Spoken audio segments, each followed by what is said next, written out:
Elementary Taijijian, 32 movements Taijijian.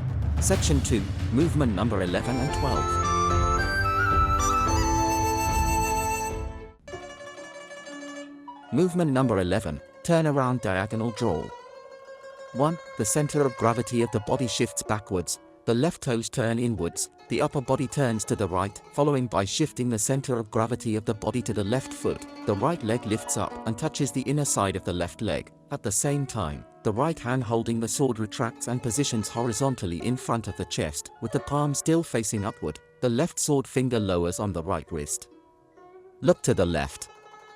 2. Without stopping the previous movement, turn the body to the rear right, the right foot steps to the right, and form a right bow stance. At the same time, turn the right wrist with the sword as the body turns, the palm facing down, and draw the sword outwards to the right side of the body, the tip of the sword being slightly higher. The force exerts on the outer side of the blade. The left sword finger remains at the right wrist.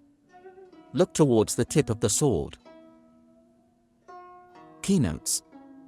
Shifting of the body's center of gravity, right foot taking a right step to form the right bow stance, and the movement of turning to the right rear should be integrated and strive to be stable and well coordinated. When performing the movement of body turn diagonal draw, the direction of the bow stance should turn to due west to north, about 30 degrees. Teaching cues. Let the trainees repeatedly practice the movements of shifting the center of gravity backwards, turning the left toes inwards, turning the upper body to the right, and shifting the center of gravity to the left leg again. The trainees need to know that the body right turn should be adequate. Use the turning of the waist and hips to initiate the inward turning of the left toes. The upper body movements should emphasize on the sinking and relaxing of the shoulders, dropping the elbows, and in coordination with the retract movement of the sword. Movement number 12, body brace diagonal draw. Lift the left leg and then lowers and land back to the original position. The center of gravity of the body shifts to the left leg, the right foot is withdrawn to the inner side of the left foot, with only the toes touching the ground.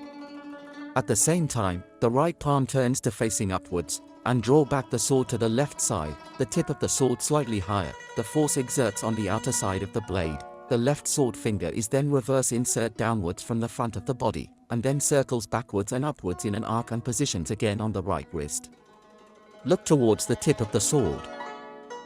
Keynotes. When the sword is drawn back, the body should follow to turn to the left. When the body shifts backwards, the buttocks should not protrude. Teaching cues. The trainer should make clear to the trainees that when raising the left leg, the center of gravity should shift onto the right leg. When the left sword finger reverse insert downwards, the upper body have to turn slightly to the left. The movements of the both hands meeting in front of the body and the retract of the right leg should be well coordinated.